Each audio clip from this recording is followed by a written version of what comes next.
নমস্কার, খবর শুনছেন এম টুডে নিউজ চ্যানেল থেকে। জানাবো আজকের বিশেষ খবর। বাছাই করা খবরগুলো পেতে আমাদের চ্যানেলটি সাবস্ক্রাইব করে রাখুন। খবরের শুরুতেই দেখে নেব আজকের শিরোনাম। বিনপুর ১ নম্বর বর্ণাঢ্য শোভাযাত্রা সহকারে বিনপুরে পালিত হলো save drive save life. West Bengal মমতার সদ্য প্রকাশিত বইয়ে বিদ্ধ কংগ্রেস, লোকসভা ভোটে কংগ্রেস ব্যর্থ দাবি মমতার। ওয়েস্ট বেঙ্গল মঙ্গলবার সন্ধ্যায় মালদহের বৈষ্ণবনগরে গুলিকাণ্ডে গ্রেপ্তার ২ গর্ভবতী মহিলার পেটে শিশু, সেই শিশুর পেটেও রয়েছে শিশু। সামনে এলো দেশের সবচেয়ে আশ্চর্য ঘটনা।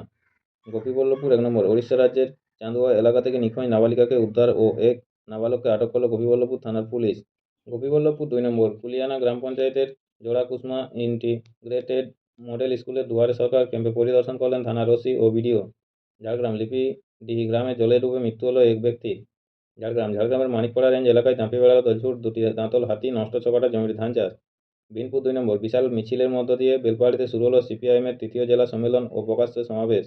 ঝাড়গ্রাম জেলা মেলা ও যুব উৎসব উপলক্ষে আয়োজিত বিভিন্ন অনুষ্ঠানকে ঘিরে মেতে উঠেছেন এলাকার মানুষজন। বিনপুর ১ নম্বর দইজুড়ি অঞ্চলে হলো খাসজঙ্গল শহীদ স্মৃতি তর্পণের প্রস্তুতি ও ছত্রধর মাহাতোর সম্বর্ধনা সভা। একই এলাকার ৩ স্কুল ছাত্রী নিখোঁজ, ব্যাপক চাঞ্চল্য। আপ কংগ্রেসকে হারিয়ে চণ্ডীগড়ে নতুন মেয়র হলেন বিজেপি প্রার্থী হরপ্রীত কৌর বাবলা। রোড সেফটি দিবস উপলক্ষে বিশেষ কর্মসূচি। আগাম জামিন পেলেন বিমল গুরুং। ১০ কিমি ধাওয়া করে গবাদি পাচার রুখল পুলিশ। দিন দুপুরে এটিএম লুট করতে এসে পুলিশের হাতে গ্রেপ্তার ২ দুষ্কৃতী। কুম্ভমেলায় স্নানে নেমে নিখোঁজ সিউড়ির প্রৌঢ়া। উত্তরপ্রদেশের সীতাপুরে ধর্ষণের ঘটনায় গ্রেপ্তার কংগ্রেস সাংসদ রাকেশ রাঠোর। শেয়ার বাজার ১৩২ পয়েন্ট চড়ল সেন্সেক্স। মুর্শিদাবাদে কংগ্রেসের বিক্ষোভ। সবংয়ের দুয়ারে সরকার শিবির পরিদর্শনে মন্ত্রী মানস ভূঁইয়া। মাথাভাঙার মাঝেরটারি এলাকায় পেট্রোল ও ডিজেল ব্যবসায়ীর বাড়িতে ভয়াবহ অগ্নিকাণ্ড। ২২৬ পয়েন্ট উঠল সেন্সেক্স। দেবরায় দুয়ারে সরকার শিবির পরিদর্শন করেন অতিরিক্ত মুখ্য সচিব মনীষ জৈন। কুম্ভমেলায় ফের অগ্নিকাণ্ডের ঘটনা, বেশ কয়েকটি তাঁবুতে আগুন, হতাহতের খবর নেই। বরানগর বিধানসভার একাধিক দুয়ারে সরকার ক্যাম্প পরিক্রমায় বিধায়িকা সায়ন্তিকা বন্দ্যোপাধ্যায়। শিল্প সম্মেলনে অতিথি আপ্যায়নের দায়িত্বে ২ মন্ত্রী। আত্মসমর্পণ করল ছত্তিশগড়ের পুতুল এরিয়া কমিটির ২৯ মাওবাদী। তুষারে আবৃত জম্মু ও কাশ্মীরের সোনমার্গ থেকে রাঙ্গামোড় পর্যন্ত রাস্তা সাফাই অভিযানে নামল বিআরও। পূর্ণকুম্ভ ২০২৫ আজ বৃহস্পতিবার সকাল ৮টা পর্যন্ত পুণ্যস্নান করলেন ৫৫ লক্ষ পুণ্যার্থী। ২৯শে জানুয়ারি পর্যন্ত স্নান সেরেছেন ২৭ কোটি ভক্ত। রঞ্জি ট্রফি কানায় কানায় ভর্তি দিল্লির অরুণ জেটলি স্টেডিয়াম। বিরাটের খেলা দেখতে ভিন রাজ্য থেকেই হাজির ফ্যানেরা। দোকান থেকে চুরি যাওয়া সামগ্রী উদ্ধার। ওয়াশিংটন এয়ারপোর্টের কাছে মাঝ আকাশেই সেনার চপারের সঙ্গে বিমানের সংঘর্ষে মৃত কমপক্ষে ২। দীর্ঘক্ষণ পর চালু হলো ফেরি পরিষেবা। জুনিয়র ন্যাশনাল আর্চারিতে সুযোগ পেল জলপাইগুড়ির ৪ জন। কোচবিহারে দুদিন মোট ৬টি আগ্নেয়াস্ত্রসহ গ্রেপ্তার ৬ দুষ্কৃতী। কুম্ভমেলায় পদপিষ্ট হয়ে মৃত্যু কলকাতার মহিলার। রঞ্জি ট্রফির ম্যাচ চলাকালীন নিরাপত্তার বাধা টপকে কোহলির কাছে পৌঁছে গেলেন এক ভক্ত। পূর্ণকুম্ভে বিপর্যয়, পদপিষ্ট হওয়ার ঘটনায় সুপ্রিম কোর্টে দায়ের জনস্বার্থ মামলা। কুম্ভমেলায় পদপিষ্ট হয়ে পশ্চিম মেদিনীপুরের বৃদ্ধার মৃত্যু। বাজেট অধিবেশনের আগে দিল্লিতে শুরু হতে চলেছে সর্বদলীয় বৈঠক, এলেন প্রতিরক্ষামন্ত্রী রাজনাথ সিং। রয়েছেন তৃণমূল সাংসদ সুদীপ বন্দ্যোপাধ্যায় ও ডেরেক ওব্রয়েন। মালদহে শুটআউটের ঘটনায় আরও একজনের মৃত্যু।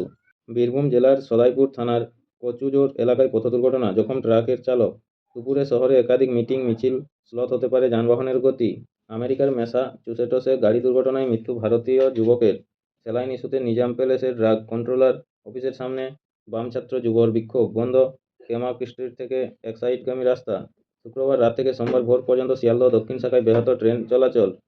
জলপাইগুড়ি সদর পূর্ব সার্কেলের সমস্ত প্রাইমারি জুনিয়র বেসিক স্কুল, শিশু শিক্ষা কেন্দ্র ও বিশেষ চাহিদা সম্পন্ন পড়ুয়াদের নিয়ে শুরু হলো বার্ষিক ক্রীড়া প্রতিযোগিতা। আপনারা এতক্ষণ শুনলেন আজকের শিরোনাম, আসবো বিস্তারিত খবরে। আগামীকাল শুক্রবার রাত ১২টা থেকে সোমবার ভোর ৪টে পর্যন্ত শিয়ালদহ দক্ষিণ শাখায় ব্যাহত হতে পারে ট্রেন চলাচল। একগুচ্ছ ট্রেন বাতিল থাকছে। এছাড়াও কিছু ট্রেনের যাত্রাপথ ও গতি নিয়ন্ত্রিত হবে রেল সূত্রে খবর। বালিগঞ্জ স্টেশনে ইলেকট্রনিক ইন্টারলকিং এর কাজের জন্যই এমন সিদ্ধান্ত নেওয়া হয়েছে। কাজ চলাকালীন ওই অংশে সম্পূর্ণ ম্যানুয়াল পদ্ধতিতে সিগন্যালিং ব্যবস্থা পরিচালিত হবে। রোড সেফটি দিবস উপলক্ষে বিশেষ কর্মসূচি। রোড সেফটি দিবস উপলক্ষে জলপাইগুড়ি জেলা পুলিশের উদ্যোগে এবং ময়নাগুড়ি থানা ট্রাফিক বিভাগ ও হাইওয়ে ট্রাফিক বিভাগের পক্ষ থেকে ময়নাগুড়ি ঝাজাঙ্গি এলাকায় শুরু হয়েছে বিশেষ কর্মসূচি। অ্যাম্বুলেন্স চালকদের নিয়ে সচেতনতা প্রচার করা হচ্ছে।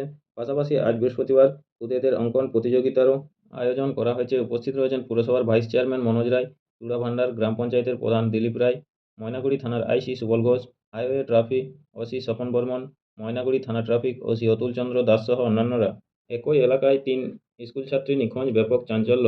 ময়নাগুড়ি ব্লকের বাগজান এলাকায় ৩ স্কুলছাত্রী নিখোঁজ হওয়ার ঘটনায় এলাকায় ব্যাপক চাঞ্চল্য ছড়ালো। থানায় লিখিত অভিযোগ দায়ের করেছে পরিবার। আপনাদের সকলকেই বলা হচ্ছে, যারা নিয়মিত গুরুত্বপূর্ণ খবরগুলো শুনতে চান অবশ্যই আমাদের চ্যানেলটি সাবস্ক্রাইব করে রাখুন প্রতিদিন নিয়মিত সঠিক খবরগুলো পাওয়ার জন্য। আসবো পরবর্তী খবরে। আগাম জামিন পেলেন বিমল গুরুং। 2017 সালে দার্জিলিংয়ে গোর্খাল্যান্ডের দাবিতে আন্দোলনের মাঝে পুলিশকর্মী অমিতাভ মালিকের মৃত্যুর ঘটনায় খুনের অভিযোগে মামলা দায়ের হয়েছিল বিমল গুরুংয়ের বিরুদ্ধে। ওই মামলায় আজ বৃহস্পতিবার জলপাইগুড়ি সার্কিট বেঞ্চে আগাম জামিন পেলেন বিমল গুরুং। 10 কিমি ধাওয়া করে গবাদি পাচার রুখল পুলিশ। ময়নাগুড়ি বিডিও অফিস মোড় থেকে টোল প্লাজা পর্যন্ত প্রায় 10 কিলোমিটার রাস্তা তাড়া করে ফিল্মি কায়দায় গবাদি পাচার রুখল পুলিশ। ঘটনায় গ্রেপ্তার হয়েছে গাড়ির চালক নাজির হোসেন। তার বাড়ি অসমে। গবাদি পশুসহ গাড়িটি বাজেয়াপ্ত করা হয়েছে। দিন দুপুরে এটিএম লুট করতে এসে পুলিশের হাতে গ্রেপ্তার 2 দুষ্কৃতী। দুর্গাপুর নিউ টাউনশিপ থানার এলাকায় দিনে দুপুরে এটিএম লুট করতে এসে পুলিশের হাতে গ্রেপ্তার হলো 2 জন দুষ্কৃতী। ঘটনাকে কেন্দ্র করে এলাকায় ব্যাপক চাঞ্চল্য ছড়ায়। ধৃত 2 জন দুষ্কৃতী ভিন রাজ্যের বলে পুলিশ সূত্রে জানা গিয়েছে। মুর্শিদাবাদে কংগ্রেসের বিক্ষোভ। আজ বৃহস্পতিবার মুর্শিদাবাদ জেলা পরিষদ অভিযানের ডাক দিয়েছিল কংগ্রেস। তবে ডেপুটেশন দেওয়ার জন্য সভাধিপতিকে না পেয়ে তার ঘরের সামনে বসে বিক্ষোভ দেখান কংগ্রেস সদস্যরা। শিল্প সম্মেলনে অতিথি আপ্যায়নের দায়িত্বে 2 মন্ত্রী। শিল্প সম্মেলনে মন্ত্রী চন্দ্রিমা ভট্টাচার্য ও সুজিত বসুকে বড় দায়িত্ব দিলেন রাজ্যের মুখ্যমন্ত্রী মমতা বন্দ্যোপাধ্যায়। স্বাধীন দায়িত্বপ্রাপ্ত অর্থ প্রতিমন্ত্রী চন্দ্রিমা ভট্টাচার্যকে ভুটানের প্রধানমন্ত্রী দাশো সেরিং টোবগেকে বিমানবন্দরে অভ্যর্থনা জানানোর দায়িত্ব দিয়েছেন মমতা। তার সঙ্গে থাকবেন শিলিগুড়ির মেয়র গৌতম দেব। অন্যদিকে ঝাড়খণ্ডের মুখ্যমন্ত্রী হেমন্ত সোরেনকে বিমানবন্দরে অভ্যর্থনা জানানোর দায়িত্ব পেয়েছেন সুজিত বসু। স্কুলে ক্যাম্প চললেও করতে হবে ক্লাস, নির্দেশ জলপাইগুড়ি প্রাথমিক বিদ্যালয় পরিদর্শকের। স্কুলে দুয়ারে সরকারের ক্যাম্প চললে সকালে ক্লাস করতেই হবে, কোনোভাবেই বন্ধ রাখা যাবে না স্কুল, বন্ধ করা যাবে না মিড ডে মিলও। আজ বৃহস্পতিবার এমনটাই নির্দেশ দিলেন জলপাইগুড়ি জেলা প্রাথমিক বিদ্যালয় পরিদর্শক শ্যামল কুমার রায়। খনিজ মিশনে বরাদ্দ 16,300 কোটি। দেশের অর্থনীতি ও একই সঙ্গে নিরাপত্তার ক্ষেত্রে অত্যন্ত গুরুত্বপূর্ণ সেই সব খনিজ সম্পদ যাদের এক কথায় বলা হয় ক্রিটিক্যাল মিনারেলস। এবার সেই খনিজ সম্পদ উত্তোলনের জন্য 16,300 কোটি টাকার প্রকল্প অনুমোদন করল কেন্দ্রীয় সরকার। প্রধানমন্ত্রী নরেন্দ্র মোদীর সভাপতিত্বে মন্ত্রিসভার বৈঠকেই এই সিদ্ধান্ত নেওয়া হয়। বৈঠকের পর তথ্য ও সম্প্রচার মন্ত্রী অশ্বিনী বৈষ্ণব জানান, ন্যাশনাল ক্রিটিক্যাল মিনারেলস মিশনের আওতায় খনিজ সম্পদ খুঁজে বের করা, উত্তোলন ও ব্যবহারের উপযোগী করে বাজারজাত করা সবকিছুই একটি প্রকল্পের অধীনেই চলবে। কেন্দ্রীয় সরকার সূত্রে জানা যাচ্ছে, ওইসব বিশেষ খনিজ উত্তোলনের পর বিদেশে রপ্তানি করাই মূল লক্ষ্য। ভ্রূণের ভিতরে ভ্রূণ। 32 বছরের সন্তান সম্ভাব্য মহিলার গর্ভে বিরল ঘটনা। তার সন্তানের ভ্রূণের ভিতর রয়েছে আরও একটি ভ্রূণ। মধ্যপ্রদেশের বুলধানার জেলা হাসপাতালে রুটিন মাফিক চেকআপে এসেছিলেন ওই মহিলা। পরীক্ষা করতে গিয়ে তার শরীরের এই বিরল অবস্থা চিকিৎসকদের নজরে আসে স্ত্রীরোগ বিশেষজ্ঞ ডক্টর প্রসাদ আগরওয়াল বলেন, 5 লক্ষের মধ্যে একজন অন্তঃসত্ত্বার দেহে এই ঘটনা নজরে পড়ে। এখনও পর্যন্ত গোটা বিশ্বে এমন মোট 200টি ঘটনা ঘটেছে। তার মধ্যে 10 থেকে 15টি ভারতে। মধ্যপ্রদেশের ওই মহিলা 35 সপ্তাহের অন্তঃসত্ত্বা। তাকে ছত্রপতি সম্ভাজিনগর হাসপাতালে পাঠানো হয়েছে। প্রসবের পরই পরবর্তী সিদ্ধান্ত নেওয়া হবে। টার্মিনাল 1 নম্বর বন্ধ। সংস্কারের জন্য বন্ধ হতে চলেছে মুম্বাইয়ের ছত্রপতি শিবাজি আন্তর্জাতিক বিমানবন্দরের 1 নম্বর টার্মিনাল। চলতি বছরেই শুরু হবে সংস্কারের কাজ। প্রতিদিন নিয়মিত গুরুত্বপূর্ণ খবরগুলো পাওয়ার জন্য অবশ্যই আমাদের চ্যানেলটি সাবস্ক্রাইব করে রাখবেন। এই ধরনের প্রতিদিন নিয়মিত সঠিক খবর শোনার জন্য। আসবো পরবর্তী খবরে।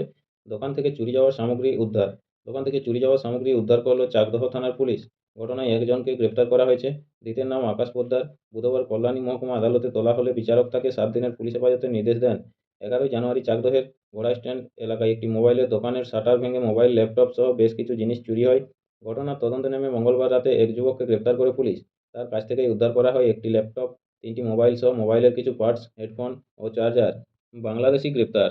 চোরাপথে ভারতে এসে বিএসএফের হাতে ধরা পড়লেন বাংলাদেশি যুবক। ধৃতের নাম ইমরান হাসান ওরফে সুমন, বয়স 30। ওই যুবক বাংলাদেশের যশোর জেলার উটখালি উত্তরপাড়ার বাসিন্দা। মঙ্গলবার রাতে বাংলাদেশের ডোবার পাড়া সীমান্ত দিয়ে বেড়া টপকে অবৈধভাবে ভারতের গাইঘাটায় প্রবেশ করছিলেন তিনি। বিএসএফ তাকে আটক করে। এদেশে আসার বৈধ কোনো কাগজপত্র দেখতে না পারায় তাকে গ্রেপ্তার করা হয়। পরে বিএসএফ তাকে গাইঘাটা থানার পুলিশের হাতে তুলে দেওয়া হয়। ধরা পড়ার পর ওই যুবক জানিয়েছিলেন তার নাম সুমন সরকার, বাবার নাম সঞ্জিত সরকার। কিন্তু সন্দেহ হওয়ায় বিএসএফ তাকে জিজ্ঞাসাবাদ করলে সত্যি সামনে আসে ধৃতের জেল হেফাজতের নির্দেশ দিয়েছেন বিচারক। দীর্ঘক্ষণ পর চালু হলো ফেরি পরিষেবা। ঘন কুয়াশার দাপটে সকাল থেকে মুর্শিদাবাদ জেলার নদীগুলিতে বন্ধ ছিল ফেরি পরিষেবা। বেলায় কুয়াশা কমতেই সকাল 10:30টা থেকে ফেরি পরিষেবা চালু হলো লালবাগের ভাগীরথীর ঘাটে। বহরমপুরের ভাগীরথীর ঘাটেও পারাপার বন্ধ ছিল বলে জানা গিয়েছে। অস্ত্রসহ ধৃত দুষ্কৃতী। মঙ্গলবার রাতে অগ্নেয়াস্ত্রসহ এক যুবককে মধ্যমগ্রাম থানার পুলিশ গ্রেপ্তার করেছে। পুলিশ জানিয়েছে ধৃতের নাম পার্থ দাস। মধ্যমগ্রামের বিবেকানন্দ পল্লী এলাকা থেকে ওই যুবককে গ্রেপ্তার করা হয়। পুলিশ জানিয়েছে ধৃতের কাছ থেকে একটি ওয়ান শাটার পিস্তল উদ্ধার হয়েছে। তাকে এদিন বারাসত জেলা আদালতে তোলা হলে বিচারক 14 দিনের জেল হেফাজতের নির্দেশ দিয়েছেন। পুলিশ জানিয়েছে মঙ্গলবার গভীর রাতে অগ্নেয়াস্ত্র নিয়ে ধৃত যুবক এলাকায় ঘোরাঘুরি করছিলেন। স্থানীয় সূত্রে খবর পেয়ে পুলিশ তাকে গ্রেপ্তার করে। জুনিয়র ন্যাশনাল আর্চারিতে সুযোগ পেল জলপাইগুড়ির 4 জন। 10ই ফেব্রুয়ারি থেকে বোলপুরে শুরু হতে চলা জুনিয়র ন্যাশনাল আর্চারিতে সুযোগ পেল জলপাইগুড়ির 4 জন। এরা প্রত্যেকেই স্পোর্টস অথরিটি অফ ইন্ডিয়ার জলপাইগুড়ি সেন্টারে প্রশিক্ষণরত। বাংলার হয়ে পদক জয়ের লক্ষ্যে এখন দিনে 3 বেলা চলছে কঠোর অনুশীলন। জুনিয়র ন্যাশনালের সুযোগ পাওয়া 4 জনের মধ্যে রয়েছে 2 জন ছেলে ও 2 জন মেয়ে। 10,000-এ স্মিথ। ঘরের মাঠে ভারতের বিরুদ্ধে টেস্ট সিরিজেই 10,000 রানের মাইলস্টোন স্পর্শের সুযোগ ছিল স্টিভ স্মিথের সামনে, কিন্তু কালচক্রে তা হয়নি। 1 রানের জন্য অপেক্ষা করতে হয়েছে আরও এক সিরিজ। অবশেষে বুধবার গেল এ হলো স্বপ্নপূরণ। 10,000 ক্লাবে নাম উঠল স্মিথের। এদিন শ্রীলঙ্কার বিরুদ্ধে সিরিজের প্রথম টেস্টে টসে জিতে ব্যাটিংয়ের সিদ্ধান্ত নেয় অস্ট্রেলিয়া। 4 নম্বরে নেমে প্রথম বলেই লক্ষ্য পূরণে সফল হন স্মিথ। তার লাগল 205 ইনিংস। পঞ্চম দ্রুততম ব্যাটসম্যান হিসেবে এই নজির গড়লেন অজি তারকা। তার আগে আছেন ব্রায়ান লারা 195, সচিন তেন্ডুলকর 195, কুমার সাঙ্গাকারা 195 ও স্বদেশীয় রিকি পন্টিং 196। স্মরণীয় এই ম্যাচে সেঞ্চুরিও হাঁকিয়েছেন স্মিথ। টেস্টে এবং 100 রানের সংখ্যা দাঁড়ালো 35। আপনাদের সকলকেই বলা হচ্ছে প্রতিদিন নিয়মিত গুরুত্বপূর্ণ খবরগুলো শোনার জন্য অবশ্যই আমাদের চ্যানেলটি সাবস্ক্রাইব করে রাখবেন। আসো পরবর্তী খবরে। কুম্ভমেলায় পদপিষ্ট হয়ে মৃত্যু কলকাতার মহিলার। পূর্ণকুম্ভে পদপিষ্ট হয়ে 30 জনের মৃত্যুর ঘটনায় মারা গিয়েছেন কলকাতার এক মহিলাও। মৃতের নাম বাসন্তী পোদ্দার। তিনি বিজয়গড়ের বাসিন্দা। কুম্ভমেলায় পদপিষ্ট হয়ে পশ্চিম মেদিনীপুরের বৃদ্ধার মৃত্যু। কুম্ভমেলায় পুণ্যস্নানে গিয়ে মৃত্যু হল রাজ্যের আরও এক মহিলার। সকালেই জানা গিয়েছিল কলকাতার এক বাসিন্দার মৃত্যুর খবর। এবার জানা গেল বুধবার পদপিষ্ট হয়ে মৃত্যু হয়েছে পশ্চিম মেদিনীপুরের জেলার শালবনির গোদাপিয়াশালের কাচারি রোডের এক বৃদ্ধারও। মৃতার নাম উর্মিলা ভূঁইয়া, বয়স 78। মালদহে শুট আউটের ঘটনায় আরও একজনের মৃত্যু। মালদহের বৈষ্ণবনগরে মদের আসরে গুলিকাণ্ডে আরও একজনের মৃত্যু হল। কলকাতায় চিকিৎসাধীন অবস্থায় মৃত্যু হয় নিরঞ্জন দাসের। গত মঙ্গলবার বিকেলে বৈষ্ণবনগরের রাধানাটোলায় মদের আসরে শুট আউটের ঘটনা ঘটে। ঘটনার পর প্রথমে মালদহ মেডিকেল কলেজ হাসপাতাল, পরে কলকাতায় স্থানান্তরিত করা হয় নিরঞ্জন দাসকে।